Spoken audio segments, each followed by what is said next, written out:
ಶಿವಮೊಗ್ಗದಲ್ಲಿ ಪಕ್ಷೇತರ ಅಭ್ಯರ್ಥಿ ಕೆಎಸ್ ಈಶ್ವರಪ್ಪ ಭರ್ಜರಿ ಪ್ರಚಾರ ನಡೆಸ್ತಾ ಇದ್ದಾರೆ. ಈಶ್ವರಪ್ಪಗೆ ಮಡಿವಾಳ ಸಮಾಜದಿಂದ ಬೆಂಬಲ ಸಿಕ್ಕಿದೆ. ಲೋಕಸಭೆ ಚುನಾವಣೆಯಲ್ಲಿ ಬೆಂಬಲ ನೀಡುವ ಭರವಸೆಯನ್ನ ಕೊಟ್ಟಿದ್ದಾರೆ. ಹಿತ್ತಲ, ಈಸೂರು, ಕಪ್ಪನಹಳ್ಳಿ, ಶಿರಾಳಕೊಪ್ಪದಲ್ಲಿ ಪ್ರಚಾರ ಮಾಡಿದ್ದಾರೆ ಈಶ್ವರಪ್ಪ.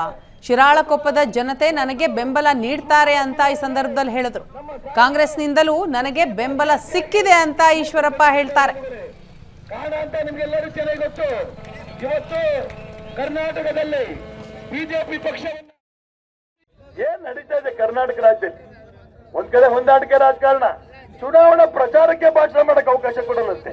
ವೇದಿಕೆ ಹಾಕಿ ಕಿತ್ತಾಕಿದ್ದಾರೆ, ಮೈಕ್ ಹಾಕಕ್ಕೆ ಅವಕಾಶ ಇಲ್ಲ. ತುರ್ತು ಪರಿಸ್ಥಿತಿ ಇದೆಯಾ ದೇಶದಲ್ಲಿ? ಇದ್ರ ಬಗ್ಗೆ ಕಾಂಗ್ರೆಸ್ನವ್ರು ಮಾಡಿದಾರೋ ಯಡಿಯೂರಪ್ಪನವ್ರು ಮಾಡಿದಾರೋ, ಇಬ್ರು ಸೇರಿ ಹೊಂದಾಣಿಕೆ ರಾಜಕಾರಣ ಮಾಡ್ಕೊಂಡು ಮಾಡಿದಾರೋ ಗೊತ್ತಿಲ್ಲ. ಎಷ್ಟು ಕಡೆ ಕಿತ್ತಾಕ್ತೀರಿ? ಈಗ ತಾನೇ ಬೈಂದೂರಿಂದ ಬಂದೆ.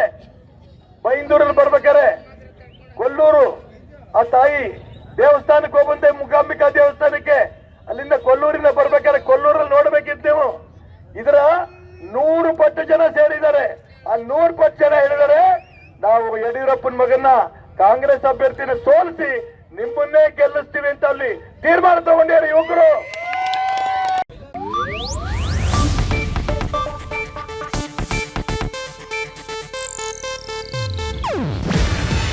ಇದು ಏಷ್ಯಾನೆಟ್ ನ್ಯೂಸ್ ನೆಟ್ವರ್ಕ್ ಪ್ರಸ್ತುತಿ.